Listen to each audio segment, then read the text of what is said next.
काढून. त्यांनी 8 आणि 7 मारलं, 7 आणि 6, 6 आणि 5, 5 आणि 4, 4 आणि 3, 3 आणि 2, आणि 2 आणि 1, खाली राहिला 0. ते म्हणलं आपणच लहान आहे. तो भिवून कोपऱ्यात जाऊन बसला. पण तो एक होता ना, तो संत होता. त्याने सांगितलं गड्या तू भिवू नकोस, हे जरी वरून मारत मारत आले तरी मी तुला मारणार नाही. एक कोपऱ्यामध्ये गेला आणि 0ला आपल्या जवळ घेतलं. आता किती झाले? एका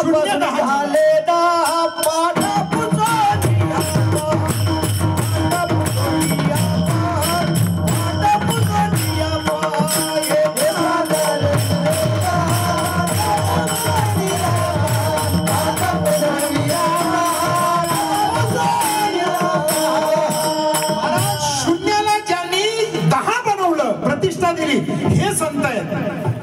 वामनभाऊ महाराजांच्या जीवनामध्ये बैलगाडी चालवणारे माणसं कीर्तनकार झाले. तुम्हाला मी यादी देईल. अंधश्रद्धा निर्मूलन केलं महाराज. या परिसरामध्ये आजही तुम्ही जर कधी आलात मराठवाड्यामध्ये तर डोंगरदऱ्यात तेवढी खतरनाक माणसं आहेत महाराज. एका जणाने वाघिणीच्या पुढचं पिल्लू धरून आणलं, गुराकडे गेला जनावराकडे. एवढी धाडसी माणसं, पण त्यांच्याकडून गाथे पाठ करून घेतले क्रमांकासहित. संतांची संगती महाराज कधी वाया जाणार नाही. आणि जीवनामध्ये आयुष्यामध्ये देव भेटो किंवा न भेटो फार फरक पडत नाही. माझं वाक्य नीट लक्षात ठेवा बरं का. देव जरी तुम्हाला भेटला नाही तरी फार फरक पडत नाही, पण संत जर तुम्हाला भेटले नाही तर देव सुद्धा कळत नसतो. नामदेवराला नाही कळला महाराज, नामदेवराला देव कळला नाही, कुत्र्याच्या रूपाने देवाला कळला नाही महाराज. विश्वभा खेचर ज्या वेळेला जीवनामध्ये आले त्यावेळेला कळलं की कुत्र्यामध्ये सुद्धा देव आहे. आणि मग ज्या वेळेला कुत्र रोटी घेऊन चाललंय त्यावेळेला नामदेवरा पाठीमागे जातात. नामदेव म्हणतात देवा देवा, अरे त्या रोटीने तुझं पोट दुखेल, हे तूप लावून खा. आता देव आहे आपल्यामध्ये, इथं देव आहे, पण आपल्याला देव कळणार नाही. कारण संगतीमध्ये जर संत, दुर्योधनाला सुद्धा देव कळला नाही, मरेपर्यंत कृष्ण होता तरी. का? दुर्योधनाच्या जीवनात एकही साधू आला नाही.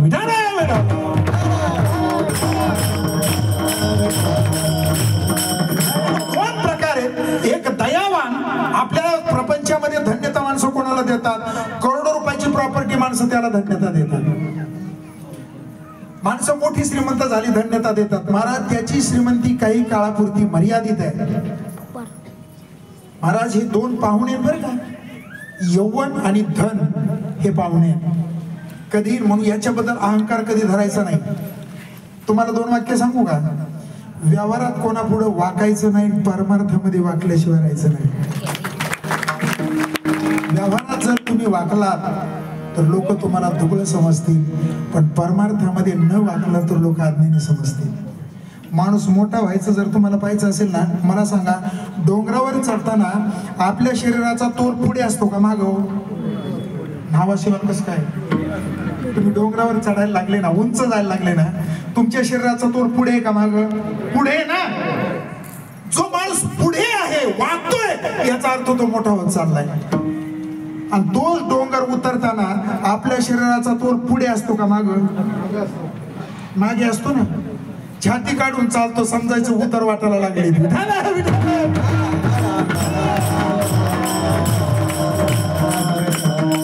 काय अहंकार घेऊन बसले महाराज. काय काय माणसं म्हणतात मला काय समजलं, तुला काय समजायचंय महाराज. महाराज माणसाचा प्राण गेला ना तरी माणसाचं नाव कोणी घेत नाही. प्रेताला आंघोळ घातली म्हणतात का? बाबरावला आंघोळ घातली म्हणतात. तुमचा प्राण गेला, प्रेताला आंघोळ घातली म्हणतात. बरं, अहंकार काय करायचा? येताना पहिली आंघोळ जगातली दुसऱ्यानेच घातली आणि शेवटची आंघोळ दुसरेच घालणार आहे. ज्यावेळेला जगात तुम्ही आलात त्यावेळेला पहिली आंघोळ तुमची तुम्ही केली का दाईने किंवा सिस्टरने घातली? दुसऱ्यानेच घातली ना. आणि शेवटची आंघोळ तुमची तुम्ही केली. अंत्यविधीला टाइम झाला, एक जण म्हणले कम टाइम झाला, एक जण म्हणला थांबा प्रेत आंघोळ करते. तिथं एक तरी थांबल का? येताना खिसा नव्हता, जाताना खिशात कोणी काही ठेवत नाही. महाराज ज्यावेळेला प्रेत निघतं ना तुम्ही वापरलेल्या सगळ्या वस्तू तुमच्या बरोबर देतात. तुम्ही वापरलेली काठी, तुम्ही वापरलेल्या चपला, तुम्ही वापरलेली सतरंजी, तुम्ही वापरलेली चादर सगळं बरोबर देतात. पण तुम्ही वापरलेली हातामध्ये 2 तोळ्याची अंगठी म्हणायची. हो म्हणले अंगठी निघत नाही, अंग सुजलंय. पोरग पळत पळत गेलं, सुपारी कापराचा आडकीत आणला, बोट कापून अंगठी काढून घेतली. अंग करण्यासाठी काय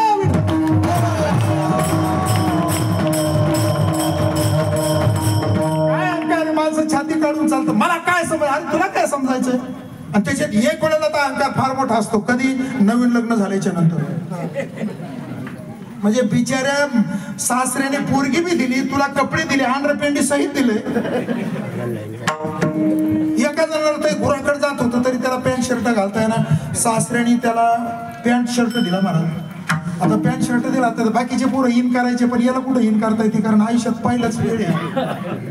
त्याला वाटलं आता हे कपडे वापरले पाहिजेत, मग त्यांनी इन केली, शर्ट आत घातला आणि पॅन्ट वरून घातली. पोरं घालतात तसे. आणि आता पॅन्ट थोडी वाढत्या मापाची होती, ती लागली खाली सरकायला. मग तो हुशार होता, त्याने गुरु बहिणीचा करदोरावरून बांधला.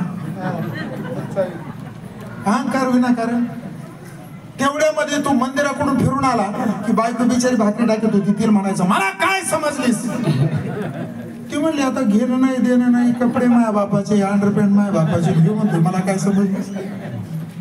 2-4 दिवस झालं बा. ती म्हणली माझं काही चुकतंय का, आता नवीन नवरी माझं काही चुकतंय का. तो म्हणला आवाज बांध, मी सांगतो ते करायचं नाही तर गाठ माझ्याशी. ती म्हणली काय. तो म्हणला पहाटे 4 वाजता जर मला आंघोळीला पाणी तापून दिलं नाही तर गाठ माझ्याशी. लग्नाच्या अगोदर 3-3 दिवस आंघोळ करीत नव्हतो.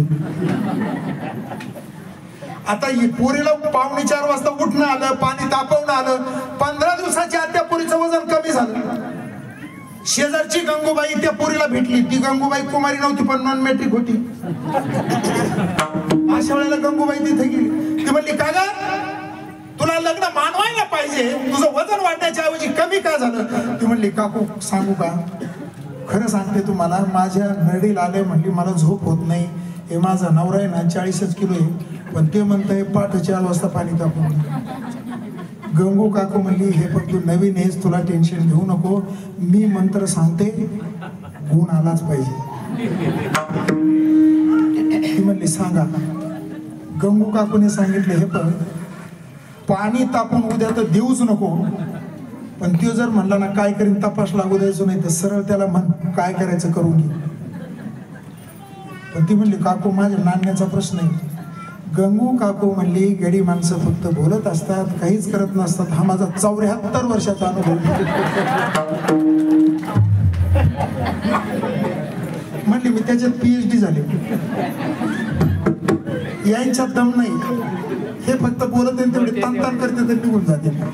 मी सांगते तेवढं कर. आता त्या गंगू काकूचा मंत्र पूर्ण ध्यानात धरला. हे 3:45 वाजता उठलं, पाणी तापायला त्या पूर्ण ठेवलं नाही. म्हणलं 5, 4, 3, 2, 1. 4ला 1 मिनिट कमी आहे, पाणी तापायला ठेव सांगतोय, काय करीन तपास लागू द्यायचो नाही. पोरीने गंगू काकूचा मंत्र ध्यानात आणला.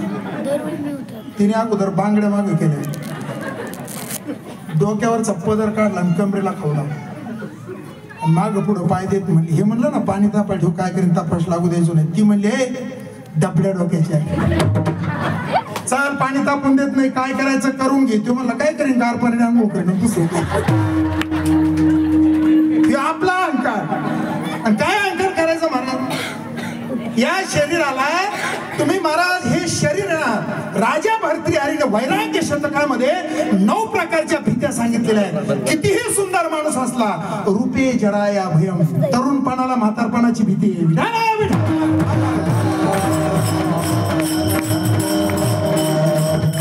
कोणाला द्यावी, जगामध्ये धन्य कोण आहे. पैसा मला धन्य आहे म्हणावा तर तो पैसा द्रव्याची मागे काही काळाचा लागा.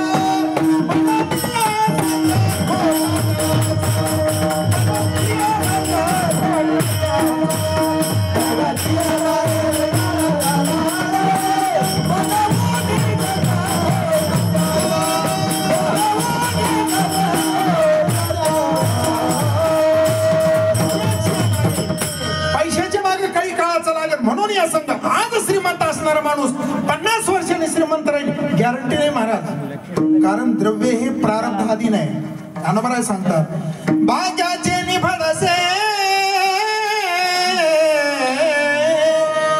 उद्यमाचे निमिषे संपत्ती जाता पैसे घरी गे. प्रारब्धाच्या अधीन आहे.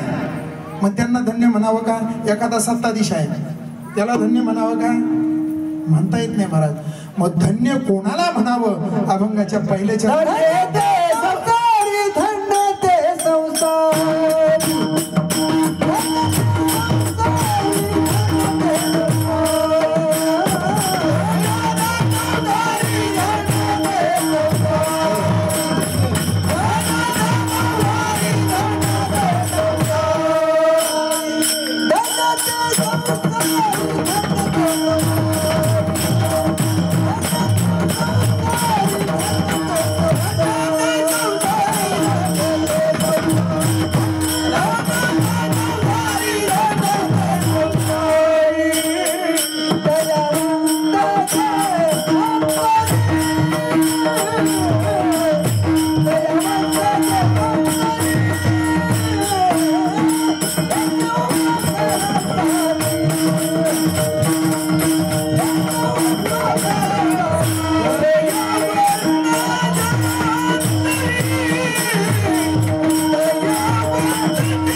सत्ताधीशाला देत नाहीत. तुकोबारा म्हणतात जे दयावंत आहेत ते धन्य, ते संसारामध्ये धन्य आहेत. आणि दया कोणाकडे आहे? तर भूतांची दया हे भांडवल संता. संत हे दयावान आहेत. लक्षामध्ये धनवान वेगळा. आपण जरी धनवान असलो तरी आपलं धन कमी जास्त होण्याची शक्यता आहे. खरा धनवान जगाचा मालक आहे. सगळ्यात श्रीमंत आहे महाराज. आपल्याकडे काहीच धन नाही. आपण विनाकारण तानातानी चालू आहे. आपल्यापेक्षा जगातला सगळ्यात श्रीमंताचा अध्यक्ष आहे, त्याला रावण म्हणतात.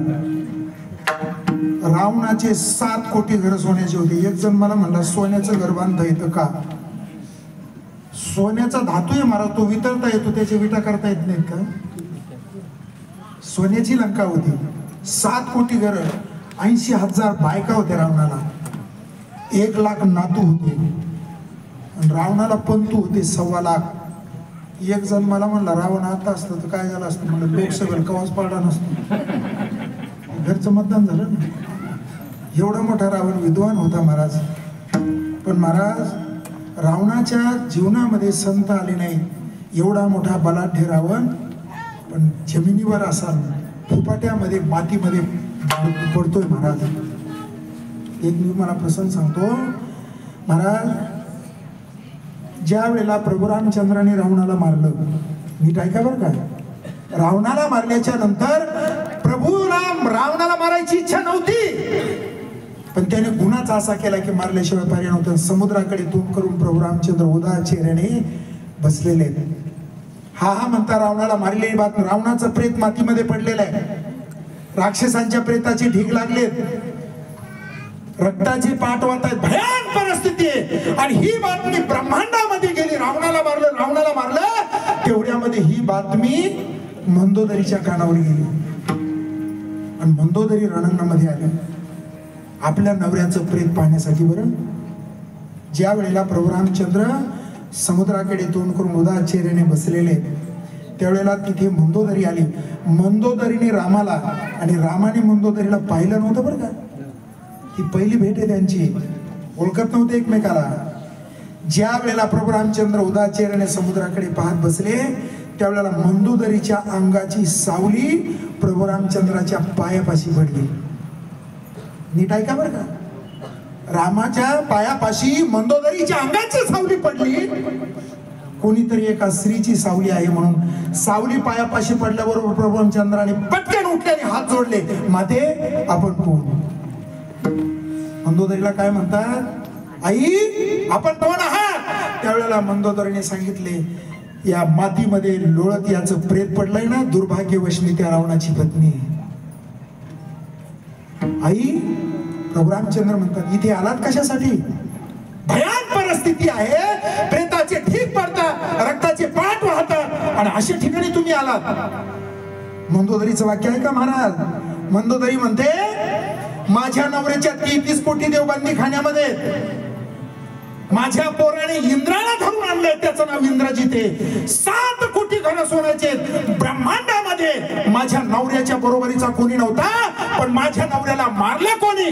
मी त्याला पाहण्यासाठी आले. प्रभू रामचंद्र म्हणतात आई मला रावणाला मारायची इच्छा नव्हती, परंतु त्याने काम असं केले की त्याला मारल्याशिवाय पर्याय नव्हता. त्यावेळेला मंदोदरी म्हणते प्रभू माझा नवरा मेला याच्यात मला दुःख वाटत नाही, पण एवढा मोठा श्रेष्ठ योद्धा त्याचं मला परत दर्शन होतंय की नाही हे पाहण्यासाठी बरं का. पुढे ऐका महाराज, फार बारकाईने संवाद आहे. त्यावेळेला प्रभू रामचंद्र म्हणतात आई माते तुझ्या नवऱ्यामध्ये आणि माझ्यामध्ये काय तुला फरक वाटला? त्यावेळेला मंदोदरीची वाक्य ऐका. मंदोदरी म्हणते प्रभू माझ्यासारखी 80,000 तर बायका सोडा, पण माझ्यासारखी नागकन्या सुंदर असताना सुद्धा तुमच्या बायकोवर त्याने डोळा ठेवला आणि ही त्याला मरणाची वेळ प्राप्त झाली. एक तुम्ही आहात की स्त्रियांची सावली पायापाशी पडल्याबरोबर हात जोडून नमस्कार केला. हा तुमच्यातला माझ्या नवऱ्याला मला अजिबात काही वाटत नाही. ही अंतःकरणाची दशा आहे महाराज. दशा बदलली की दिशा बदलते. विठाला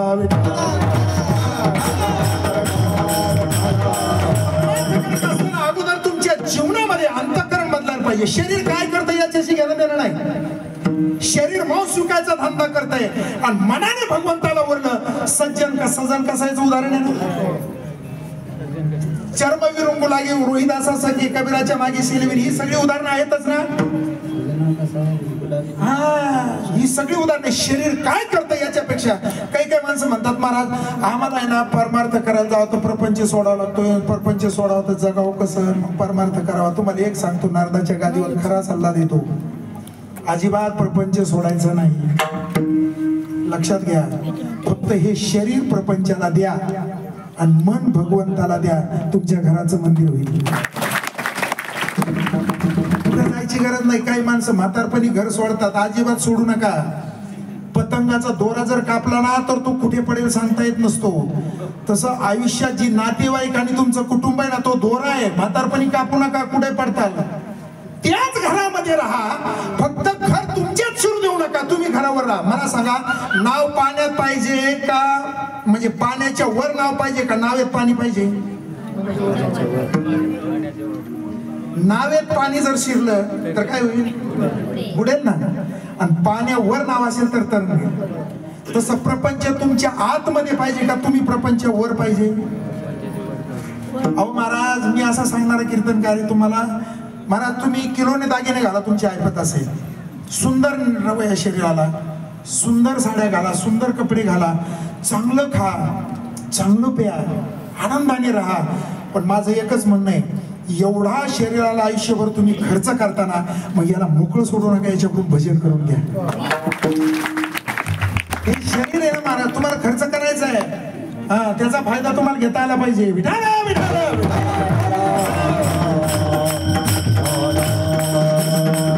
परमार्थ म्हणजे भगवे कपडे घालून कुठंतरी डोंगरामध्ये जाऊन बस. तिथं डोंगरात गेलं तरी सगळं घरचं सामान तर मेंदू तिथंच आहे.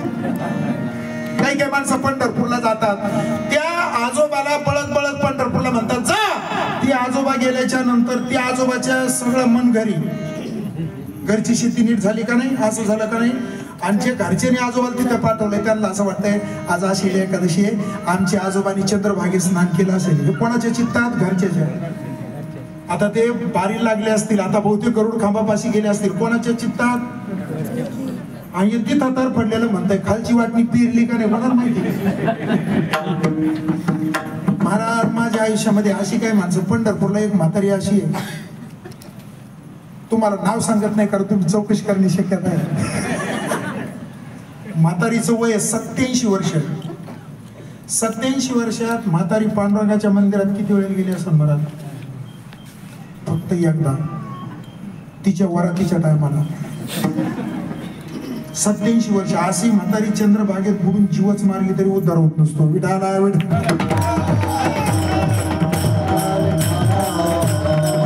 धन्य कोणाला म्हणावं जे दयावान आहेत आणि दयावान हे संत आहेत. महाराज वामनभाऊ महाराजांची अशी कितीतरी प्रसंग तुम्हाला सांगता येतील. यलाप्पा नावाचा डाकू वामनभाऊला शरण आला. महाराज त्याने माळ घातली, दया आली. हो, संसारी लोकांची फजिती पाहिल्याच्या नंतर साधूला दया येते. तुम्ही या मार्गाने नका जाऊ, सन्मार्गाने जा. मला सांगा, मांसाहार करायला काही हरकत नाही, पण मांसामध्ये चविष्टपणा नाही. शाकाहारी मसाले वापरल्याच्या नंतरच मांस चविष्ट होतं. याचा अर्थ शाकाहारामध्ये ताकद आहे. सगळ्यात बलाढ्य प्राणी आहे हत्ती. तो हत्ती शाकाहारी आहे का मांसाहारी? महाराज इतकं जीवन सुंदर आहे ना. तुम्हाला कर्मकांडाचा भाग सांगतो. स्त्रियांनी 2 वेळेला केस मोकळे सोडले नाही पाहिजे. स्त्रियांनी किमान बुचडा तरी घातला पाहिजे. 2 वेळेला केस मोकळे सोडू नये. एक स्वयंपाक करताना आणि दुसरं देवपूजा करताना. देवपूजा करताना किमान 9वारी साडी पाहिजे. इतका विचार केला महाराज. आपलं स्वयंपाकघर, आपलं देवघर हे ईशान्य दिशेला पाहिजे. कर्मकांड असं सांगतं, देवघराच्या वर जे देवघर आहे त्याच्यावर एखादी खुंटी म्हणा, एखादा साधा अगरबत्तीचा पुडा जरी ठेवला तरी तुमच्यावर कर्ज होण्याची शक्यता आहे. देवघराच्या वर काहीच नसलं पाहिजे, सरळ छतच पाहिजे. विठाला विठाला.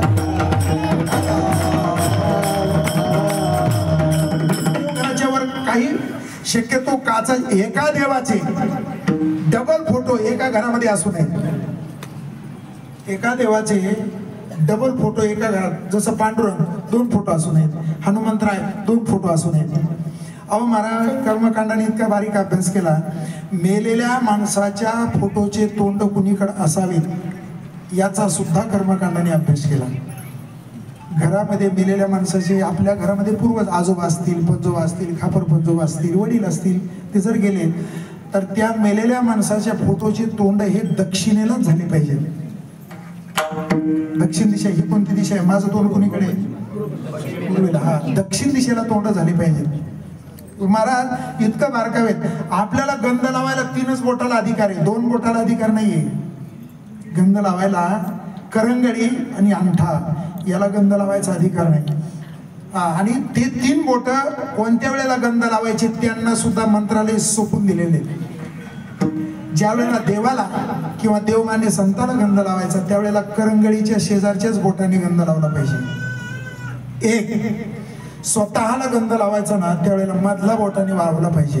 2 आणि पितरांना गंध लावायचा असेल तर अंगठ्याच्या शेजारचंच बोट असतं.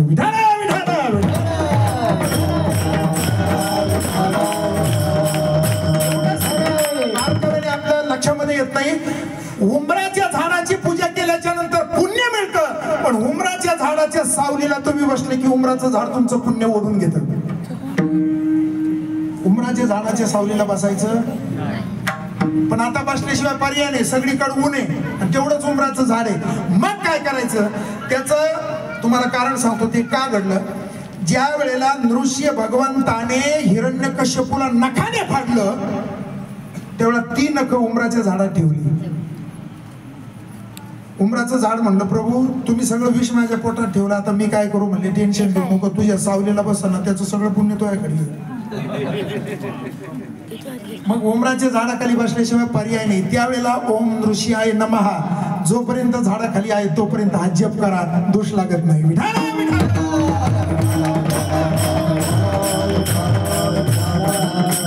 हे सगळे बारकावे संतांनी आम्हाला सांगितले. आपले दोष सहित आपल्याला स्वीकारलं. देव तसं करत नाही महाराज. देव आपले दोष असेल तर आपला काटाच काढतो. भक्तारा के पायापासून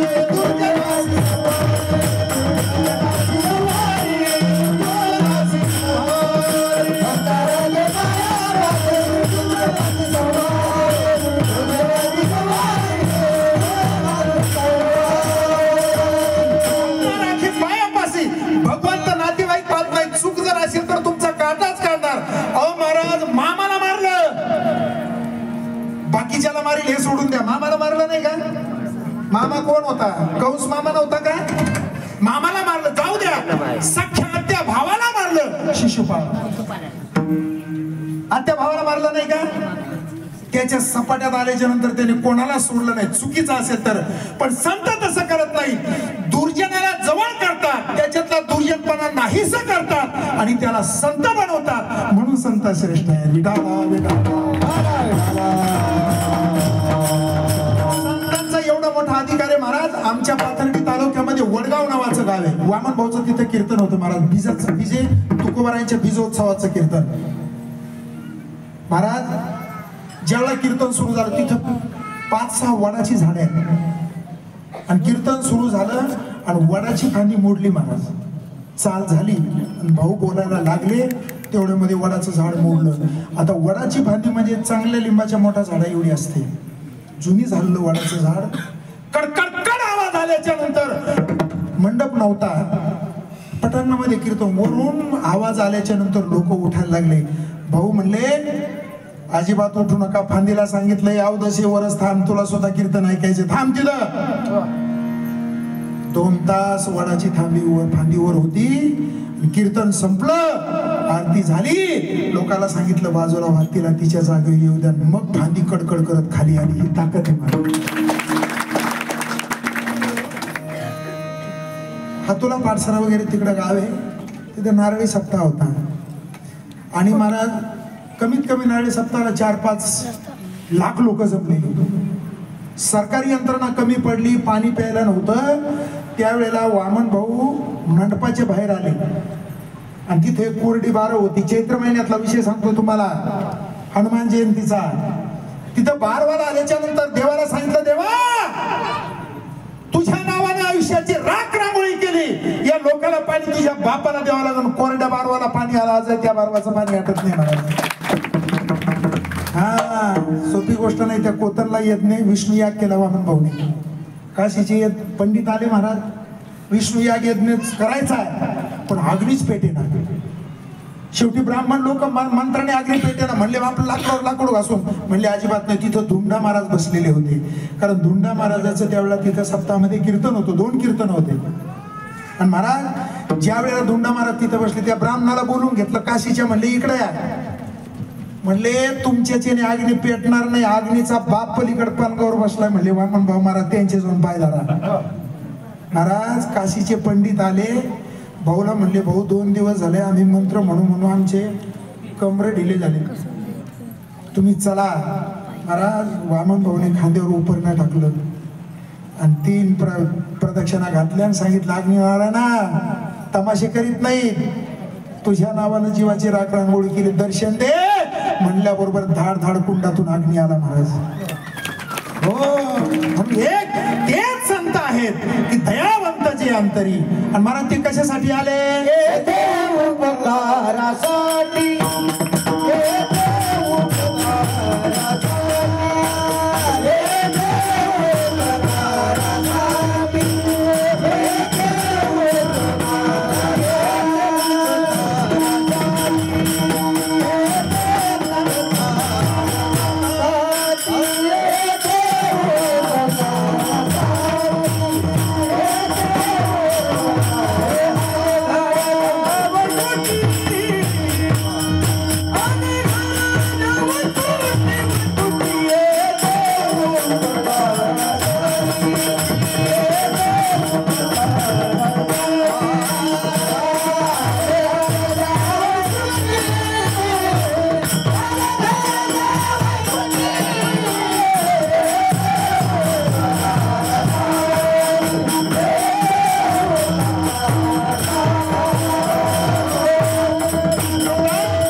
शिक्षकाला काही शिकायची गरज आहे का? बे 2 4 बेत्रिक 6 त्यांचं डीएड तर झालंच ना, बीएससी बीएड तर झालंच ना. पण पंते हाती धरली पाटी. मुलासाठी गुरुजीला हातामध्ये पाटी धरावी लागते. गुरुजी हा आता एक सरकारने फार सुंदर निर्णय घेतला. 9वी पर्यंत नापासच करायचे नव्हते, आता नापास करणार. त्याच्यामुळे छोटे कार्यकर्ते ना, पोरं तुम्हाला अभ्यास करावा लागणार. आता तुम्ही नापास नाही, पास नाही. नापास तुम्ही अभ्यास नसेल तर नापास करणार. हा जुन्या काळामध्ये पहिलीत सुद्धा नापास करत होते महाराज, बरोबर आहे? माझ्या वर्गात एक मित्र होता विद्यार्थी, त्याला तिसरीत मिशा आलत्या. किती वेळ नापास केला असेल पण. शेवटी गुरुजी म्हणले मी रिटायर व्हायला लागलो. त्या बापाला म्हणले तुमचं पोरग काय तिसरी पेक्षा जात नाही पुढं. मग तिसरीतून काढलं आणि त्याचं लग्न केलं. काय प्रगती आहे. इन्स्पेक्शनसाठी आमच्या वर्गात गुरुजी साहेब आले आणि ते विचारलं, म्हणले गुरुजी तुमच्या मुलाची परीक्षा घ्यायची. म्हणले घ्या. ते पोरला उभं केलं, म्हणले ओठ, रावणाला कोणी मारलं रे? तुम्हाला आईची शपथ मी नाही मारलं. ते साहेबचा तर बीपीच वाढला. ते साहेब तांबेभर पाणी पिले. म्हणले गुरुजी तुम्ही काय शिकता पोरायला? मी त्याला म्हणतो रावणाला कोणी मारलं? ती म्हणतो आईची शपथ मारलं नाही. गुरुजी हेच शिकता का तुम्ही पोरायला? गुरुजी म्हणले साहेब तो रावणाला मारणार नाही याची मला गॅरंटी.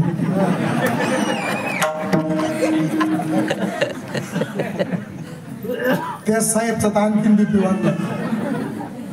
गुरुजी तुम्ही काय शिकता पोरायला? अहो त्याला विचारलं रावणाला कोणी मारलं? तुम्ही म्हणतो आई शपथ मी नाही मारलं. तुम्ही म्हणता तू मारणार नाही याची गॅरंटी आहे. गुरुजी रावणाला कोणी मारलं तुम्हाला माहिती नाही? गुरुजी म्हणले माझ्यावर संशय घेता काय? मी 15 दिवस रजेवर आहे. ते साहेब कोमात गेला, अजून वर नाही आले. त्याला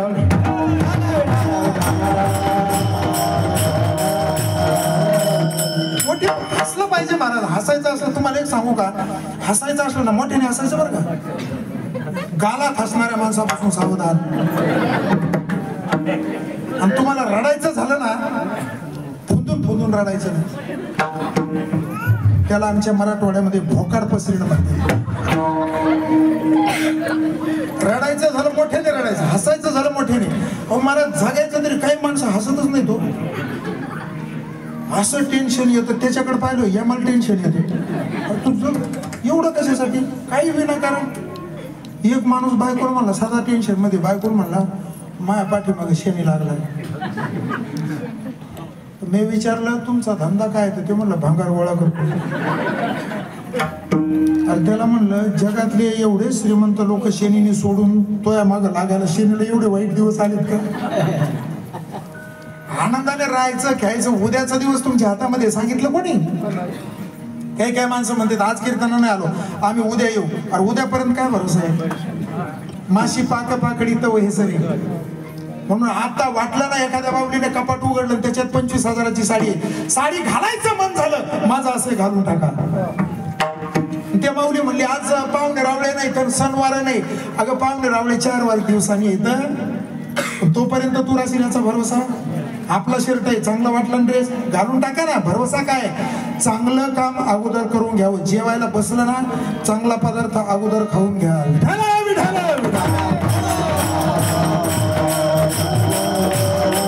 नंतरच सांगता येत नाही. म्हणून जीवन एवढं अस्थिर आहे. मजा आनंद घ्यायचा महाराज. आपण जन्माला आलो अहो एवढे सुंदर चेहरे दिसतात बघा. हा इतके सजून याच्यात किती बाळशेबाज माणसं आहेत बघा. ह्याच्यातला एकाचा सुद्धा चेहरा पडलेला नाही. हे कीर्तन का करायचे माहितीये का? हे पुण्यतिथी सप्ताह का करायचे माहितीये का? 2 तास इथं प्रपंचाचा विसर पडतो. याच्यापेक्षा फळ कोणतं पाहिजे? एक बाजू आणि दुसरी बाजू वर्षभर एकमेकाला न बोलणारी माणसं सगळं वैर संपून या मंडपामध्ये मांडीला मांडी देऊन कीर्तन ऐकतात. याच्यापेक्षा आणखी कोणतं फळ पाहिजे? हो बघा इतकी सुंदर सुंदर महाराज. काही ठिकाणी मी 2 दिवसापूर्वी यवतमाळला गेलो. 2 माता माऊल्या कीर्तनाला आल्या बारकाले लेकरं घेऊन. आणि ते लेकरं झोपले म्हणून दोघींनी लेकरं एकीचं होतं पोरगं एकीची होती पोरगी. त्यांनी पुढं मांडले. बिचारा कीर्तन ऐकत होता. ते लेकरं झोपले. नेमकं भैरवीच्या टायमाला लाईट गेली. मग आपलेच लेकरं घेऊन जाऊ ना.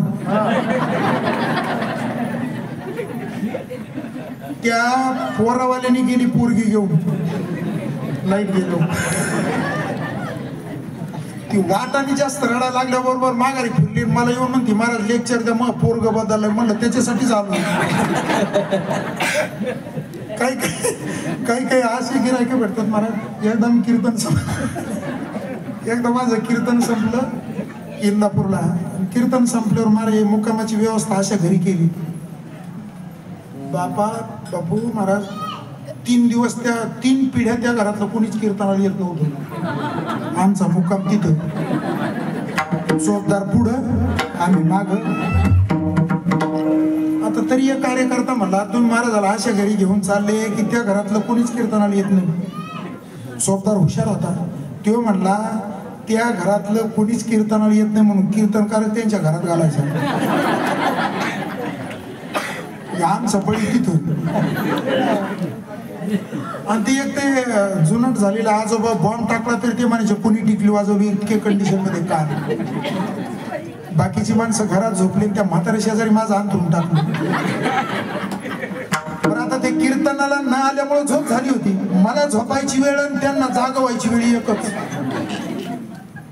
रात्री 1 वाजता म्हाताऱ्याने मला विचारलं कुठले. 1 वाजता म्हणलं बीड जिल्ह्यामध्ये काक्षेळपाडा नावाचं गाव, तिथले. काय करीत असता 1 वाजता. म्हणलं कीर्तन करीत असतो. म्हणले इकडं कुणीकडं आलते. म्हणलं गहू काढायला घेतलं तू. कीर्तन म्हणलं कीर्तनाला चाललं असतं. तेवढ्यामध्ये आता मी ठरवलं आपल्याला झोप नाही. म्हणलं बाबा झोपा. त्यांना ऐकायला येत नव्हतं. म्हणलं बाबा, म्हणलं काहीतरी टाइमपास म्हणून विचारा. म्हणलं बाबा या वर्षी तुमच्या सप्ताहाचं कितवं वर्ष आहे. ते म्हणले हो ना महाराज, आमच्याकडे 300 फुटाच्या आत बोरला पाणीच लागत नाही. आता मी रात्र काढाव कशी. म्हणलं बाबा झोपा, मलाही झोपू द्या. तेवढ्यामध्ये म्हातारं झोपलं, त्याने अंगावर गोदाडं घेतलं. पण 10 मिनिटात गोदाड्यातून मच मच मच मच मच मच आवाज येऊ लागला. म्हणलं हे गोदाड्यात म्हातारं करतंय काय. मी ते गोदाडं वर केलं, मोबाईलची बॅटरी लावली तर त्याच्याच अंडरपॅन्टीची नाडी चगडी. म्हणलं बाबा काय करता. ते म्हणले शेवायचा भात खातो, उगत थोडा राहिला. म्हणलं आमच्यामुळं असे गिरायक म्हणतो. एक लक्ष ठेवायचं महाराज, परमार्थात या काहीच वाया जात नाही, प्रपंचातलं काहीच कामाला येत नाही. विठाला विठाला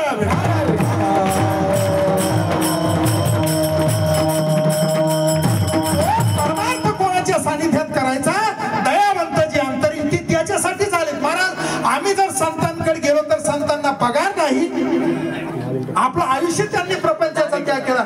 मग त्यांच्याकडे गेलं तर तुकोबरा म्हणतात येथे उपकारासाठी, आपल्यावर उपकार करण्यासाठीच ते वैकुंठावरून आले घर ज्या वैकुंठी. महाराज आणि आणखी 3ऱ्या चरणामध्ये तुकोबरा या लटिके वचना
लटिके वचन नाही आणि देही उदासीन असं लावावं लागेल. याचा अर्थ कसा आहे. लटिके वचन हे इथपर्यंत थांबायचं नाही. लटिके वचन ते कधी खोटं बोलत नाहीत आणि तेही उदासीन असतात. म्हणजे संत देहावर प्रेमही करत नाहीत आणि संत देहाचा त्यागही करत नाहीत. शरीराला कधीही प्रेम अति करू नये आणि शरीराचा त्याग जर केला तर ते परमार्थासाठी राहणार नाही आणि जर प्रेम केलं तर त्याच्याविषयी आसक्ती वाढेल. नीट लक्षामध्ये ठेवा. शरीराला हे जीवन जगत असताना शरीर एवढं वाईट आहे महाराज, शरीराचा जेवढा वाईट गुणधर्म आहे ना, शरीर अपवित्र आहे. नीट ऐका, सांख्य कारिकेमध्ये शरीर अपवित्र असल्याची बाबा 5 कारणं सांगितली. शरीर अपवित्र असल्याची 5 कारणं: स्थानात, बीजात, उपष्टंभात, शदनात, निधनानीच. एक प्रक्रिया तुम्हाला सांगतो मी, फार आवड शिरत नाही. 5 कारणं सांगितलीत शरीर अपवित्र. काय? स्थानात, ज्या स्थानातून शरीर बाहेर आलं ते स्थान मुतारी आहे. आपण सगळे त्याच्यातून आलो. स्थानात. बीजात, ज्या बीजामुळे शरीरात वाढलं ते शुक्राणू अपवित्र आहेत. बीजात. उपष्टंभात, आपल्या शरीरामध्ये 7 धातू आहेत आणि ते 7 धातू शरीराला चालवतात. ते 7 धातू अपवित्र आहेत. 3रं कारण. 4थं कारण आहे शदनान. शदनान म्हणजे या शरीराला 9 छिद्र आहेत आणि 9च्या 9 छिद्रावाटे घाण बाहेर पडते. 2 कान आहेत, 2 छिद्र, 2 डोळे 4, 2 नाकपुड्या 6, तोंड 1 7 आणि गुद आणि शेत 9. बरं, 9 वाटे घाण बाहेर पडते. कानावाटे मळ पडतो, नाकावाटे शेमूड पडतो, डोळ्यावाटे चिपडे पडतात, तोंडावाटे बेडके पडतात, लग्न संडास. शदनान. शरीर कसं अपवित्र, नीट लक्षात ठेवा. शदनान. आणि निधनानीच. निधनानीच म्हणजे शरीर मेल्याच्या नंतर जर शरीराला स्पर्श झाला तर घरामध्ये सचैल स्नान केल्याशिवाय येऊ नये, हे शास्त्र वाक्य आहे. प्रेत यात्रेला जर तुम्ही गेला, 2-3 गोष्टी लक्षात ठेवा. प्रेताचा धूर आपल्या अंगाला लागू देऊ नये.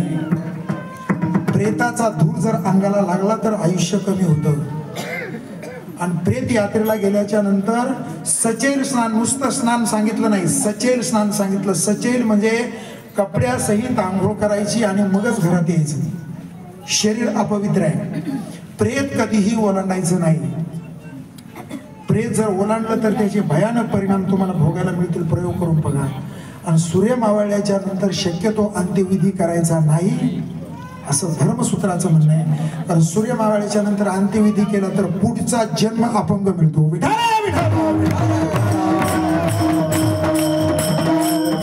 प्रेत यात्रेला गेल्याच्या नंतर काही बंधनं पाळायचे. या शरीराला जर स्पर्श झाला तर शास्त्रकार सांगतात स्थानात, बीजात, उपष्टंभात, शदनात, निधनानीच. ही 5 कारणामुळे शरीर अपवित्र आहे. पण महाराज, या अपवित्र शरीराने जर नामस्मरण घेतलं, पवित्र तो देहवानी पुण्यवान.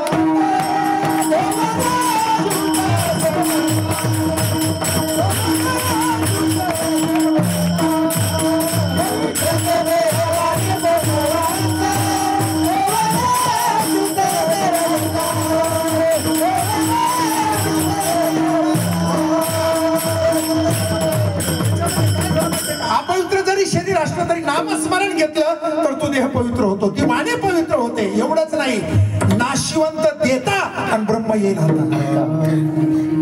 हे नाशिवंत शरीर जर देवाला तुम्ही दिलं तर त्यामुळे अविनाशी परमात्मा प्राप्त होणार आहे. म्हणून या शरीराला संत वाईटही म्हणत नाहीत आणि याला चांगलंही म्हणत नाही, कारण ते आपल्या प्रवासाचं साधन आहे.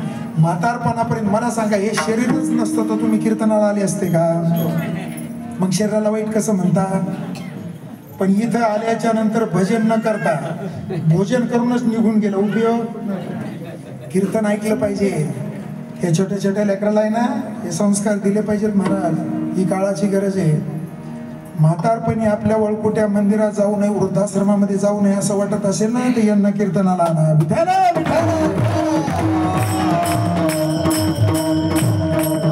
महाराज कीर्तनाला नाही आणले नाही, ही वानरसेना काय केली भरोसा नाही महाराज. हो, 2 दिवसापूर्वी मी एका ठिकाणी कीर्तनाला गेलो. आता माझ्या बरोबर वारकरी होते, त्यांना थोडंसं डायबिटीसमुळे लघवी जास्त जावं लागायचं. आता तिथे गेल्याच्या नंतर ते म्हणे महाराज मला लघवी आली. आता म्हणलं इथं कुठं लघवी जातात आपल्याला काय माहिती नाही, कार्यकर्ते आले पाठवतो. तो म्हणला तोवर दम निघत नाही. तेवढ्यामध्ये एक पोरग होतं तिथं, ते बिलिंदर पोरगा मायापाशी पळत पळत आलं. ते म्हणलं महाराज तुमच्या वारकऱ्याला लघवीला जायचं का? म्हणलं तू कोणी सांगितलं? तो म्हणला मी ऐकलं. म्हणलं हो. मग म्हणला मी घेऊन जाऊ का? मला वाटलं बरं झालं, तर ते बिलिंदर पोरगा आम्हाला माहितीच नाही. तो आमच्या वारकऱ्याला लघवीला घेऊन गेला. कुठं गेला माहितीये का? सरपण रचलेलं होतं, त्याला गांधीची पोळी होती. आमचा वारकरी तिथे नेला. वारकरी लघवी करतोय, त्या पोरांनी असं गांधीच्या पोळीचं गोट्या खेळायचं हिंदन होतं. सुपारी एवढा खडा घेतला आणि नीट हिंदन धरून गांधीच्या पोळीला मारलं. आता गांधीची पोळी म्हणजे काय वारकरीची दिंडी.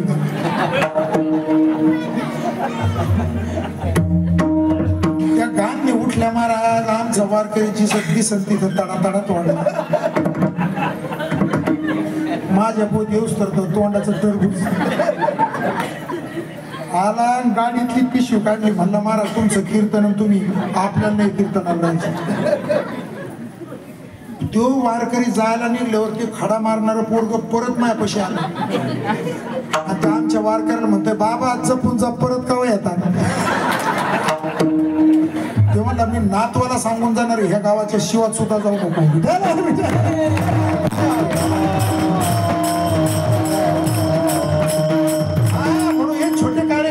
कीर्तनाला आणले पाहिजे तेव्हा ती एक तरी टाका माका राग राग त्याला वाटत बाबा का असं पितो मला भूक लागली. पण आणा कीर्तनाला, आणा इथं आणा. मला हे संस्कार त्याला कळले पाहिजेत.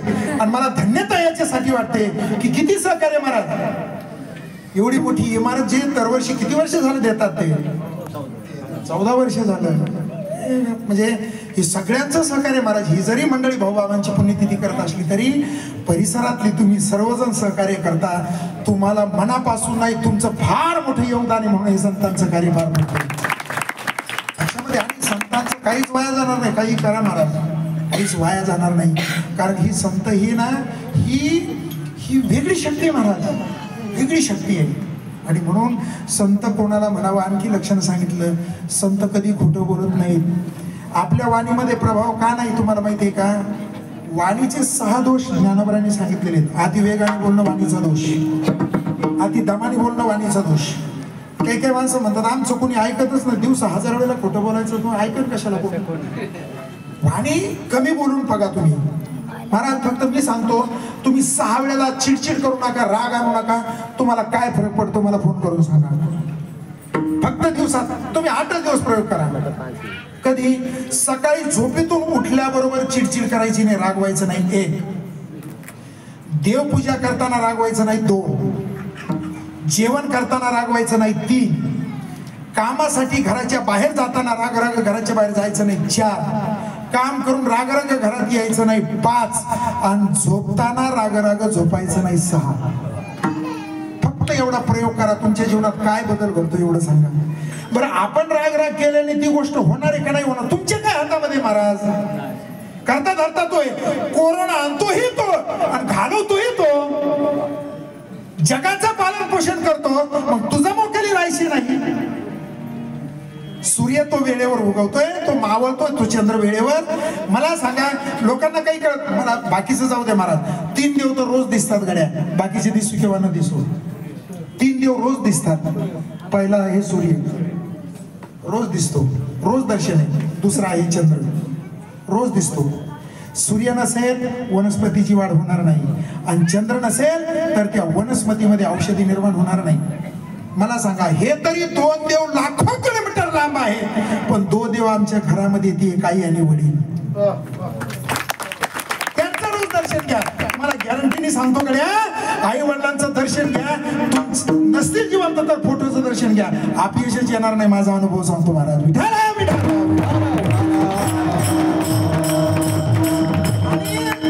आईला वडिलांना सांभाळायचं म्हणजे कसं? तेवढी अर्धी भाकर तुम्ही कुत्र्याला देता, पण अशी भाकर नाही, हे खा तुझे. त्याला आई वडिलांचं सांभाळणं असं म्हणत नाही. आई वडिलाला सांभाळणं कसं म्हणतात सांगू का? त्या वडिलाला मरेपर्यंत वाटलं पाहिजे मी या घराचा मालक आहे, असा त्याला आदराची वागणूक देणं, याला म्हणतात त्यांची सेवा करणं. फार सुंदर जीवन आहे महाराज, फार सुंदर जीवन आहे. अहो काही घेऊन जायचं नाही, हो काही घेऊन जायचं नाही. तुम्ही ना आपलं खरं म्हणून स्मशानामध्ये कधीतरी जा. मंदिरामध्ये तुम्ही रोज जाता, पण महिन्याला एकदा तरी स्मशानामध्ये मी दर्शन घेतो महाराज.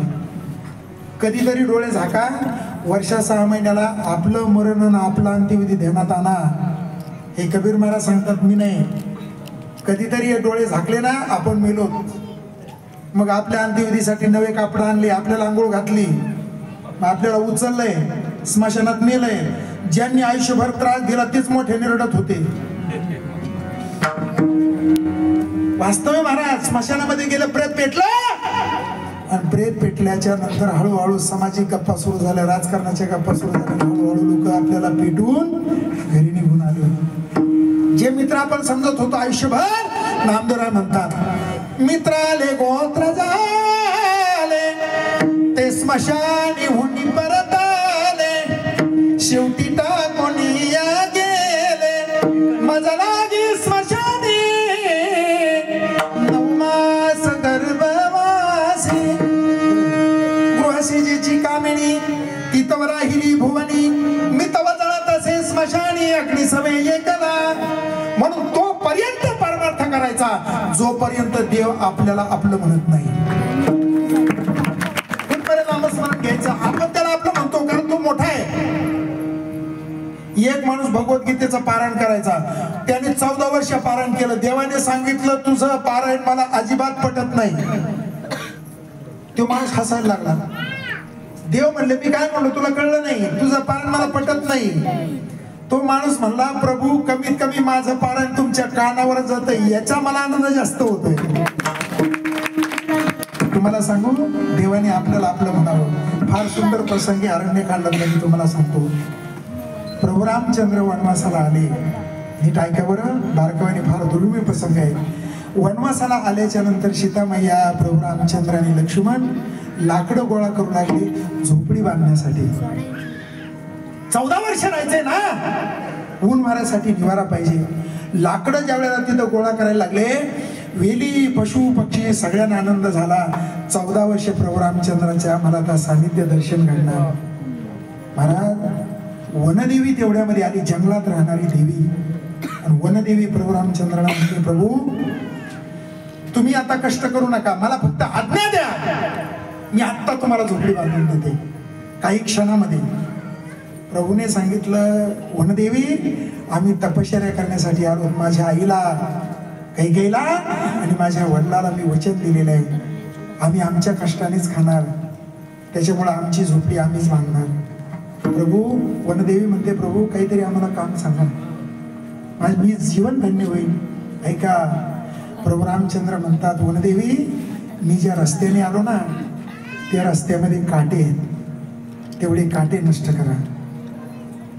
वनदेवीने रस्त्याकडे पाहिलं, काटे नष्ट केले. पण वनदेवी म्हणली प्रभू तुम्ही ज्या रस्त्याने आले त्या रस्त्याने तुम्ही आता 14 वर्ष परत जाणार नाही, हे काटे का नष्ट करायला लावले. प्रभू रामचंद्राच्या डोळ्यात पाणी आलं. प्रभू म्हणतात वनदेवी तुला माहिती नाही, मी इथं आलो पण माझा एक छोटा भाऊ आहे प्रेमवेडा भरत. आम्ही ज्या राजवाड्यातून बाहेर पडलो त्यावेळेला तो अजूनही गेलेला आहे, आणि तो ज्या वेळेला राजवाड्यात येईल आणि मी तिथे नाही हे त्यावेळेला कळेल ना, तो नक्की प्रेम वेडा मला सापडीत सापडीत तिथे येणार. आणि माझा भरत जर आला तर त्याच्या पायामध्ये काटे मुरतील, म्हणून तुला मी काटे साफ करायला सांगितले.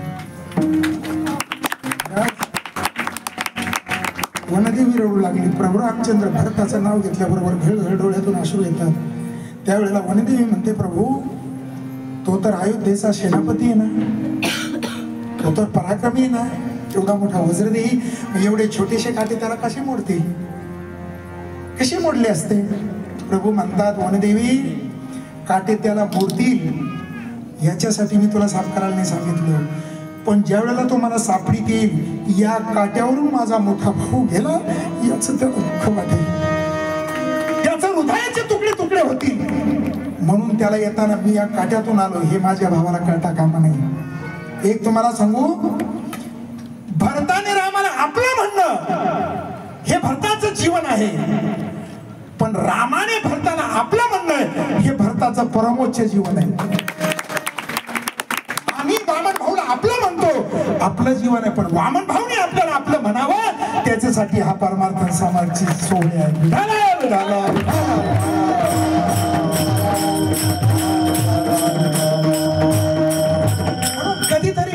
कधीतरी त्याप्रमाणे मला सांगा, बायकासाठी रडलात, मुलासाठी रडलात, नवऱ्यासाठी रडलात, प्रपंचासाठी रडलात, पण कधीतरी भगवंतासाठी रडून पाहते. रडण्यामध्ये सुद्धा आनंद आहे महाराज. हो, रडण्यामध्ये सुद्धा आनंद आहे. कंठी प्रेम दाटे, नयनी नीर लोटे, हृदयी प्रगटे रामरूप. पंढरपूरला जर कधी गेलं ना, ते जगाच्या मालकाला डोळे भरून पहा. जे शबरीने पाहिलं, जे कानोपात्रीने पाहिलं, महाराज कोल्हाटी समाजामध्ये जन्माला आलेली कानोपात्र नावाची पोरगी श्यामा नाईकीन तिच्या आईचं नाव. मंगळवेढ्यामध्ये राहणारी कानोपात्रा. पांडुरंगाचं वेळ लागलं, कानोपात्रीच्या आईला वाटायचं की हिने नाच गान करून आपली उपजीविका चालवली पाहिजे, पण कानोपात्रा म्हणू लागली, आई मला नाचायचं नाही, मला पांडुरंगाची भक्ती करायची. कारण दिंडीमध्ये जाताना पांडुरंगाचं स्वरूप तिने पाहिलं. महाराज बिदरच्या बादशाहाला बातमी कळली, कोणीतरी मंगळवेढ्यामध्ये सुंदर मुलगी राहते, तिचं नाव आहे कानोपात्रा. कानोपात्रा दिसायला इतकी सुंदर होती, कानोपात्रेने जर पान खाल्लं ना महाराज, कातड्यातून लाल कातडं दिसत होतं, इतकी सुंदर होती. बिदरच्या बादशाने घोडे पाठवले, म्हणले या त्या मंगळवेढ्यातल्या पुरीला घेऊन कोल्हाट्याच्या. मंगळवेढ्याला घोडे आल्याच्या नंतर राजा बोले आणि दल आले. श्यामा नाईकीने सांगितलं तुझ्या पुरीला आणि तुला राजनर्तकी म्हणून तिकडे बोलवलंय राजाने. आईला आनंद झाला. कानोपात्रा म्हणली, आता मला तुम्ही नेणार हे नक्की आहे, पण माझं शेवटची इच्छा आहे, पांडुरंगाचं मला दर्शन घेऊ द्या. त्यावेळेला त्या घोड्यावाल्याने शिपायाने सांगितलं, तू जर पंढरपूरला गेली तर तू आम्हाला सापडणार नाहीस, पळून जाशील, आमच्या बरोबर चल. तिला घोड्यावर टाकलं. 5-50 घोडे पंढरपूरला गेले. नामदेव पायरीपाशी महाराज तिथं घोडे ठेवले आणि सांगितलं लवकर दर्शन घेऊन बाहेर ये, तुला बिदरला घेऊन जायचंय. कानोपात्रा आतमध्ये गेली आणि महाराज शेजारकी झाली आणि पांडुरंगाचा मंदिराचा दरवाजा बंद झाला. कानोपात्रा आतच होती. कानोपात्रा देवाला सांगते, देवा मला नाचगान करायचं नाही, माझी इच्छा नाही. मग तू अशी का त्यांना सद्बुद्धी देत नाही की मला तुझी भक्ती करण्यासाठी इथं सोडून जा. देवा, हस्तिनापुरामध्ये एका बाईच्या साड्या तू पुरवल्यास, मग ती तुझी बहीण आहे, मग मी तुझी कोणीच नाही का?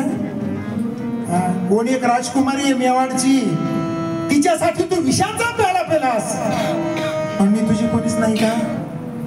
अरे जंगलामध्ये भिल्लाची एक बाई म्हातारपणापर्यंत तुझी वाट पाहिली तर तिची उष्टे बोरं खाल्ले, मग मी तुझी नाही का? महाराज कानोपात्रीने डोकं आपटलं, पांडुरंगाच्या चरणावर प्राण सोडला. इतिहासाला प्राण कधी गेला माहिती नाही, पण शेजारतीच्या नंतर काकड्याच्या आतमध्ये कानोपात्रा मरून पडली.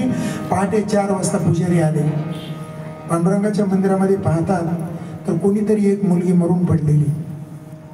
पुजाऱ्याने ज्यावेळेला, कारण डोकं पांडुरंगाच्या चरणावर होते, ज्यावेळेला असं तिला उलटं केलं, सोयीचं केल्याच्या नंतर पाहिलं तर एक पुजारी म्हणला, अरे ही मंगळवेढ्याची पोरगी आहे, ही प्रत्येक महिन्याला वारीला येते, मला माहिती आहे. महाराज आता हिचा अंत्यविधी केला पाहिजे. घोडे निघून गेले. महाराज गरुड खांबापासून पुजाऱ्याने 40 फुटाच्या अंतरावर दक्षिण दिशेला खोदलं आणि कानोपात्रेला तिथं तिचं प्रेत पुरलं. तिथं तरटीचं झाड उगून आलं. पांडुरंगाच्या मंदिरात जर तुम्ही कधी गेले, तिथं आजही कानोपात्रेचं तरटीचं, आता वाळलंय ते, तरटीचं झाड उगून आलं. आता माझा एक मुद्दा असा आहे, संतांच्या संगतीमध्ये आल्याच्या नंतर कोल्हाट्याची पोरगी कानोपात्रा, मला सांगा पंढरपूरला पांडुरंगाचं दर्शन घ्यायचं असेल तर तुम्हाला अगोदर कोणाचं दर्शन घ्यावं लागतं?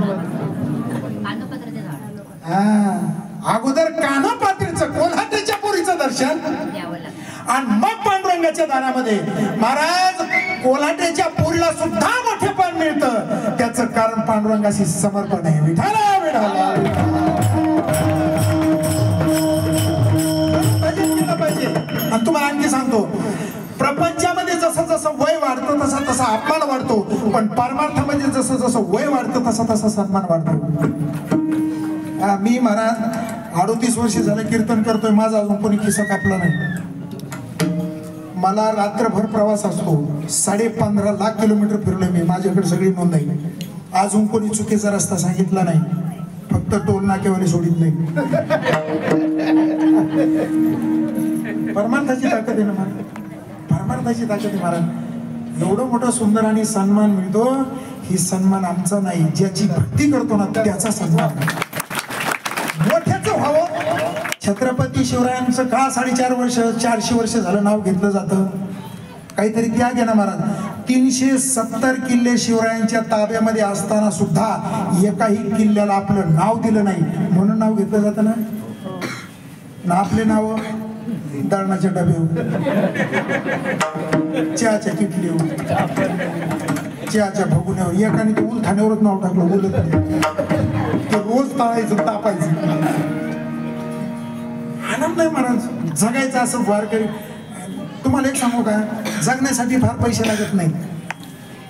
जगण्यासाठी पैसे लागत नाही. तुम्ही सुंदर असताना भजनाने सुंदर दिसता. महाराज आमच्या ज्ञानोबराला कोणता दागिना आहे? ज्ञानोबरांचं जे चित्र पाहायला मिळतं त्यावेळेला काय फोटोग्राफी नव्हती. हे जे चित्र ज्ञानोबरांचं काढलंय ते विदर्भामध्ये गुलाबबाबा भीत आंधळे होऊन गेले, त्यांनी काढलेलं चित्र आहे. अकोल्याच्या एका चित्रकाराने त्यांनी ज्ञानोबरांचं वर्णन केलं. ती जन्मांध होते आणि ते ज्ञानेश कन्या स्वतः आला म्हणत. ज्ञानोबरांची मुलगी 9 वारी साडी आणि नथ घालून ते प्रवचन करायचे. ते म्हणायचे मी ज्ञानोबरांची मुलगी. ज्ञानोबरांनी त्यांना दर्शन दिलं होतं महाराज. आणि त्यांनी जसं जसं वर्णन सांगितलं असं त्या चित्रकारांनी लिहिलं. तेच चित्र ज्ञानेश्वर महाराज मंदिर कमिटीने ते प्रकाशित केलं. तेच चित्र आपल्याला जे पाहायला मिळते ते ज्ञानोबरांचं त्या आंधळ्या माणसाने काढलेलं चित्र आहे. कुठला दागिना आहे महाराज? बरं, विवेकानंदाला कुठला दागिना आहे? तुम्हाला एक सांगू का, तुम्ही जर जास्त दागिने घातले ना तर तुमच्यापेक्षा दागिन्याकडे लक्ष जास्त जातं.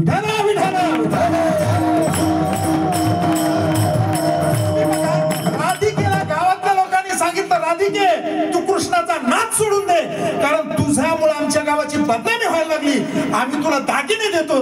त्यावेळेला राधिका म्हणते तुम्ही किरकोळ दागिने देतात, ते दागिने मी वापरत नाही. भक्ती प्रेम गोड लिहिलं गे नाही. राधिकेचा कोणता दागिना आहे? भक्तीचा दागिना मी घातला. भक्तीमुळे माणसं, तुम्ही कपाळाला गोपीचंदनाचा टिळा, परमार्थामध्ये आल्याच्या नंतर गळ्यामध्ये तुळशीची माळ, माणसं इतके टवटवी दिसतात महाराज. बाळशेबाज माणसं आहेत. हो, माणसं ओळखायची असली ना, एखाद्याच्या चेहऱ्याकडे पाहिलं का आपल्या मनाला आनंद वाटला ना, समजायचं माणूस मोकळ्या मनाचा आहे. आणि काहीच्या चेहऱ्याकडे पाहिलं की वाटतं पळत पळत जाऊन भिताला धडक घ्यावं. आनंदात राहायचं महाराज. आनंदात भक्ती प्रेम गोड, भक्तीने माणसं शोभून दिसतात. शिकागोची धर्म परिषद संपली आणि विवेकानंदाचं भाषण संपलं. मागच्या दाराने विवेकानंद बाहेर निघाले. श्रीमंताची उद्योगपतीची एक सुंदर मुलगी विदेशातली विवेकानंदाला आडवी झाली आणि सांगितलं, मी तुमच्याबरोबर लग्न करावं अशी माझी इच्छा आहे. तुमच्यापासून मला तुमच्यासारखा मुलगा झाला पाहिजे, आणि ही जर माझी तुम्ही जर नाकारलं तर मी तुमच्या नावाने आत्महत्या करीन. विवेकानंदा पुढे 2 प्रश्न तयार झाले. लग्न करावं, ब्रह्मचर्य व्रताचा भंग. नाही करावं तर एक स्त्री आपल्या नावाने जीव देते, ते पहा.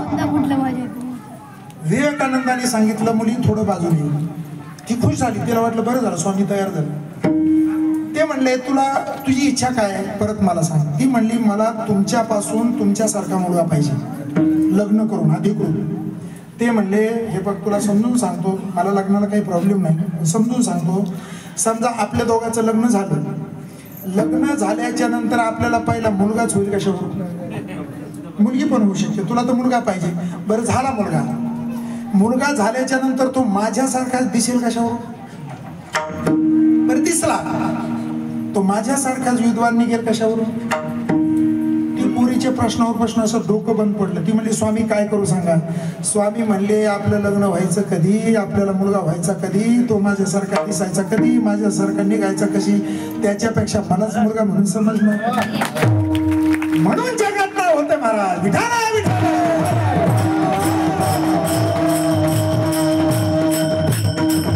लक्षामध्ये घ्यायचं. आणि अतिशय सुंदर स्त्रियांचा मान सन्मान करायचा बरं का.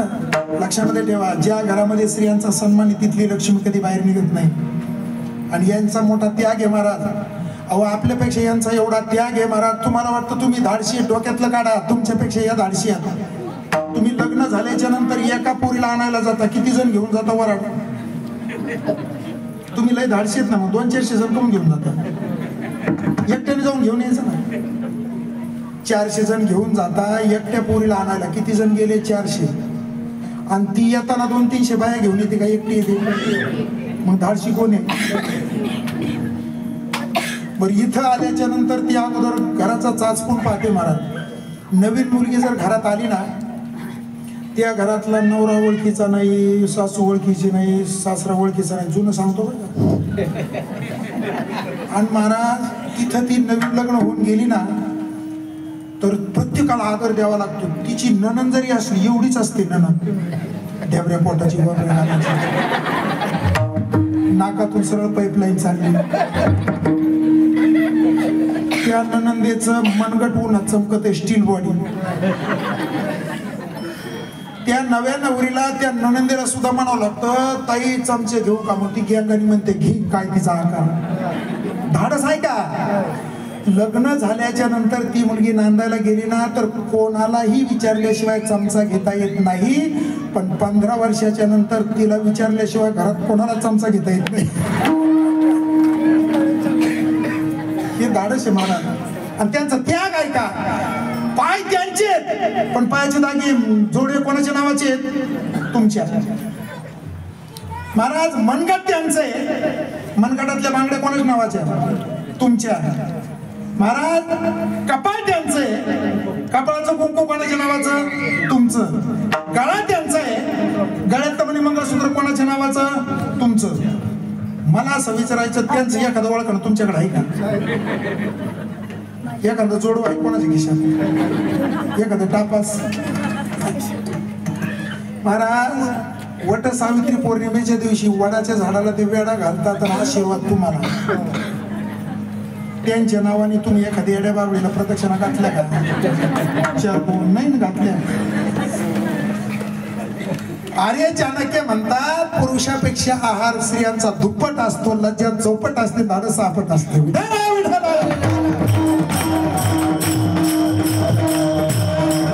त्यांनी जर ठरवलं ना तुमची झोपडी आहे पण तुम्हाला 5 स्टारचा आनंद द्यायचा, त्या देणारच. गरिबीमध्ये स्त्रीची परीक्षा असते महाराज, आणि पत्नीच्या आजारपणामध्ये पतीची परीक्षा असते, आणि जवानीमध्ये मुलीची परीक्षा असते, आणि म्हातारपणामध्ये मुलाची परीक्षा असते. कसा मुलगा निघला त्याच्यावर अवलंबून आहे महाराज. महाराज यांनी जर ठरवलं ना तुमची जशी गरिबी असेल नवऱ्याची, तुम्हाला श्रीमंतीचं सुख देणार, पण तुमच्या 5 कोटीचं घर असू दे, यांनी जर ठरवलं ना तुम्हाला सुखाचा तुकडा नाही खाऊ द्यायचा, नाहीच देणार.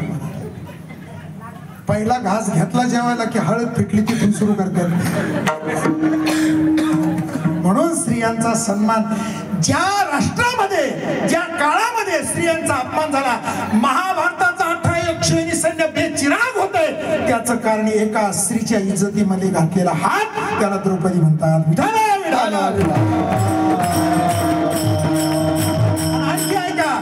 त्यांच्या नादी लागू नका, त्यांचं मन इकडं मोकळं, इतकं मोकळं की त्यांच्या मनात काही राहत नाही. एखादी बातमी गावात पसरायची असेल, नो पत्रकार परिषद,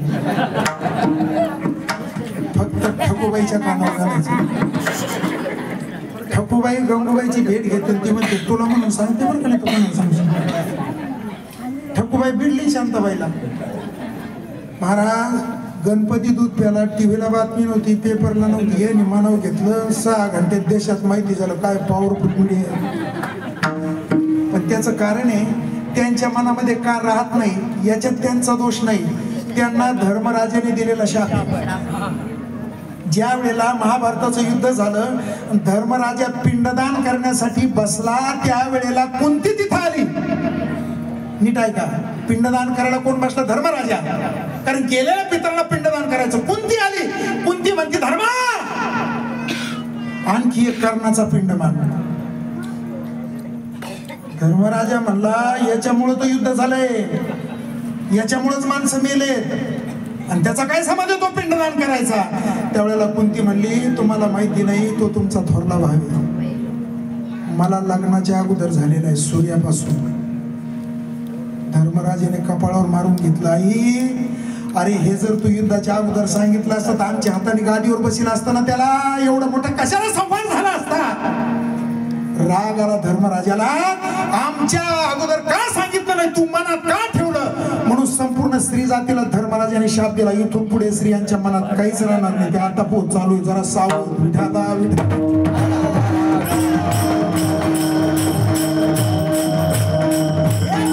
साधूची जमात आहे, ती जमात आहे महाराज. आणि आणखी एक साधूचं लक्षण शेवटच्या चरणामध्ये सांगतात. मधुरवाणी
सगळी गाणारी वाजवणारी मंडळी.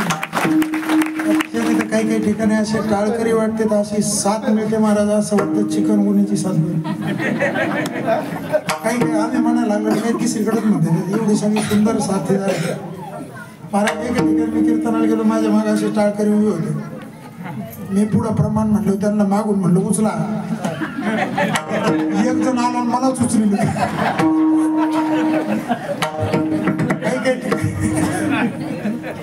अवघड. मी त्या सिंधुदुर्गकडे कार्यक्रमाला कोकणामध्ये सगळी माणसं हाफ पॅन्टवर असतात. माझ्या कीर्तनाला टाळकरी अंडरपेट, विनेकरी अंडरपेट, चोपदार बोलमुड, अनेक प्रसंग हे आनंद आहे. तुम्हाला एक सांगू का, मी जवळजवळ 350-400 किलोमीटरचा म्हणजे माझं पलीकडे कीर्तन होतं जवळजवळ परभणीच्या बाजूला. इथं आलो, पण वारकरी संप्रदायाचं नातं असं आहे की मी तुम्हाला परका नाही, तुम्ही मला परके नाही. एक कुटुंब आहे महाराज. आणि वारकरी संप्रदाय कसा श्रेष्ठ संप्रदाय आहे की यारे यारे लहान थोर बघा बरं का, म्हणजे सगळ्यांचा समावेश, लहान थोर. बघा आता याती कुठल्याही जातीतले या, भलती नारी आणि नर. आता हे भलते कोण आहेत? भलते सांगू का अर्ध्या मिनिटात? भलते म्हणजे प्रभू रामचंद्र वनवासाला निघल्याच्या नंतर सगळे आहेत नगरी त्यांच्या मागं चालली. प्रभू रामचंद्र म्हणले वनवास हा माती घालाय, तुम्ही मागं जा. खरं तर मला एकट्यालाच आहे, पण हे दोघं आले बुवा. सगळे अयोध्येचे लोक रामाचा आदेश मानून परत गेले. प्रभू रामचंद्र 14 वर्ष वनवासाहून ज्यावेळेला अयोध्येच्या त्याच जागेवर आले, तिथं शिवावर 2 जण उभे होते, दाढी जटा वाढलेला. प्रभू रामचंद्र म्हणले तुम्ही कोण आहे? ते म्हणले आम्ही अयोध्येचे लोक आहेत. मग राम म्हणले तुम्ही कधीपासून उभे आहेत? ते म्हणले तुम्हाला वनवासाला वाट लावायला आलेलो, 14 वर्ष इथंच आहेत. प्रभू रामचंद्रांनी सांगितलं मी तर तुम्हाला आज्ञा दिली होती ना की अयोध्येच्या नारी नर हो, तुम्ही अयोध्येमध्ये जा. मग तुम्ही का ऐकलं नाही? ते 2 जण म्हणले प्रभू आम्ही नारी नाही आणि आम्ही नरही नाही, आम्ही मधलेच आहेत. त्या भलत्याच्या उद्धाराची व्यवस्था वारकरी संप्रदायामध्ये. याती भलती हे भलते टोल नाक्यावर जा, हे भलते टाळी वाजवतात, हे भलते कुठेही का उद्धाराची व्यवस्था नाही. पण वारकरी संप्रदायाच्या त्यांच्याही उद्धाराची काळजी केली, म्हणून वारकरी संप्रदाय श्रेष्ठ. हरिपाठ म्हणत चला, रामकृष्ण हरी. नाही तुम्हाला काही आलं रामकृष्ण हरी म्हणा. गड्या माता माऊलीने स्वयंपाक करताना जर रामकृष्ण हरी म्हटलं ना महाराज, तर आहाराचे परिणाम मेंदूवर होतात. हे लेकराचे मेंदूवर परिणाम. यांची बुद्धी जर सत्य ठेवायची असेल तर गावरान गाईचं रोज 1-1 चमचा तूप त्यांना प्यायला द्या. 1-2 चमचे गावरान गाईचं बरं का. त्यांच्या मेंदूमध्ये काय वाढ होते तुम्ही मला नंतर येऊन सांगा महाराज. यांचा मेंदू सांभाळा, लक्षामध्ये ही फार काळाची गरज आहे. आणि म्हणून वारकरी संप्रदायाने सगळा विचार केला. जेवताना रात्रीचं जेवण हे पोटाचे 3 भाग केले पाहिजेत, म्हणजे चाकूने कापून नाही. एका भागामध्ये अन्न, एका भागामध्ये पाणी आणि 1 भाग हवेसाठी रिकामा ठेवला पाहिजे, म्हणजे पचनक्रिया व्यवस्थित होते. पण काही भाग्यवान माणसं आतमध्ये हवेला जागा, तिला आता कुठून ना कुठून तरी बाहेर पडणं भागच आहे. आनंदाने पोटभर जेवावं. महाराज तुम्हाला एक सांगू का, नुसतं तुम्ही शरीराकडे लक्ष दिलं नाही ना, कमवता कमवता शरीर खराब झालं. कमवल्याच्या नंतर त्याच पैशाने शरीर दुरुस्त केलं, शरीरही गेलं आणि पैसाही गेला. म्हणून शरीराला सांभाळा, कधीही सांभाळा. लक्षात ठेवा. उभ्याने पाणी पिल्याच्या नंतर तुमचे सांधे दुखणारच आहेत. अंडी घालून पाणी प्या. आमचे एक साधू असे आहेत महाराज, रस्त्यामध्ये जरी तहान लागली ना तरी गाडीच्या खाली उतरून मांडी घालून पाणी पितात. हे जे काही सांगितलेलं आहे, युक्त आहार विहार, नियम इंद्रियाशी सार, नसावी भाषा निद्रा बहु भाषण, ही आचारसंहिता वारकरी संप्रदायामध्ये दिलेली. अतिशय सुंदर. पोटभर जेवायचं. इतकं पोटभर जेवा की उठायला 2 जण लागतं, इतकं नका जेवू. मस्त पाहिजे खायचं प्यायचं, आनंद घ्यायचा, कमवायचं. तुमच्यासाठी पैसा आहे का? पैशासाठी तुम्ही पैसा तुमच्यासाठी, त्याला वापरा, त्याला वाहू द्या, आलेला तो जाऊ द्या. थांबलेल्या पाण्यामध्ये जंतू होत असतात.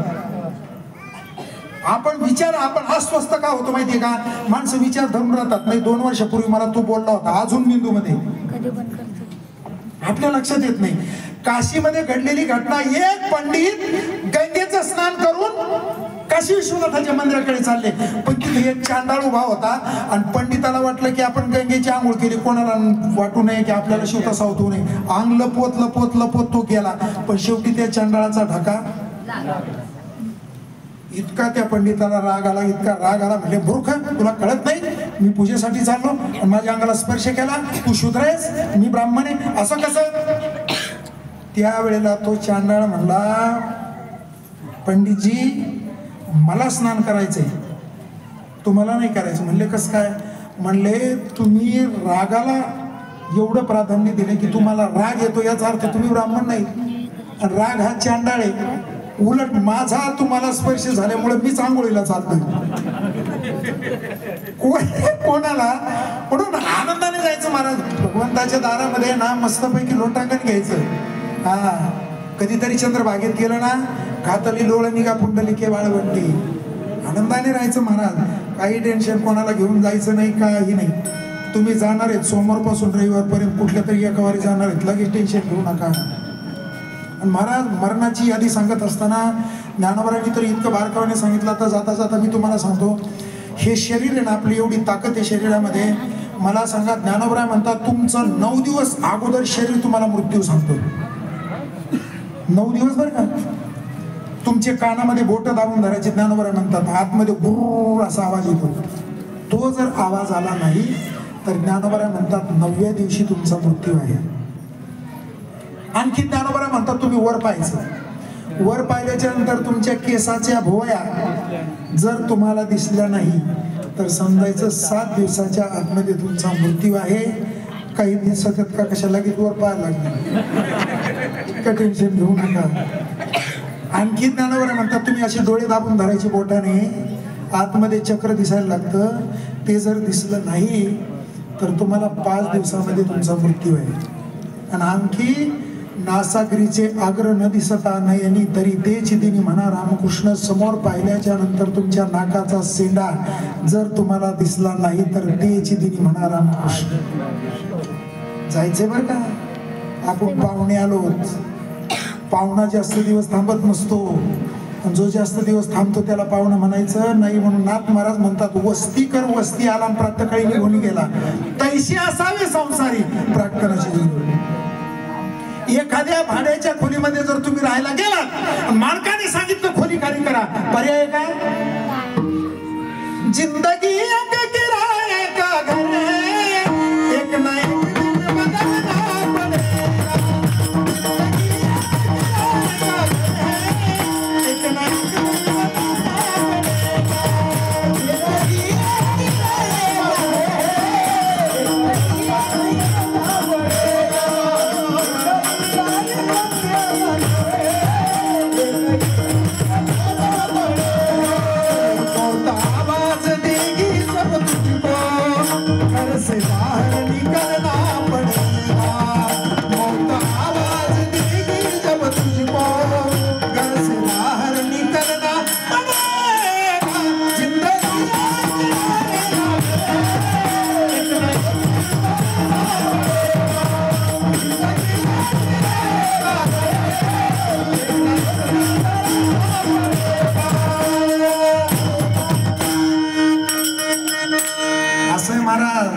त्याच्यामुळे सावध व्हायचं, मस्तपैकी खायचं प्यायचं, आनंदाने राहायचं, एकमेकाला प्रेमाने राहायचं. पुण्य परोपकार प्राप्ती परपड. आपल्यापासून दुसऱ्याला त्रास झाला की ते पाप आहे आणि दुसऱ्यावर उपकार करणं पुण्य आहे. संतांची विचारधारा समोर धरा. श्री संत वामनभाऊ महाराज आणि संत भगवान बाबा यांच्या पुण्य संयुक्त पुण्यतिथीच्या निमित्ताने हा चालू असलेला सुंदर कार्यक्रम, सर्व कार्यकर्त्यांना मनापासून धन्यवाद. तुम्हाला काही कमी पडणार नाही. इथे 1 रुपया दिला ना, तुमच्या खिशात कधी 1000 रुपये येतील तुम्हाला कळणार नाही म्हणा. सगळ्या कार्यकारिणी मंडळीला, साहेब धाकणे साहेब, सगळी मंडळी आहेत, त्यांना धन्यवाद देतो. या ठिकाणी थांबतो. विठोबा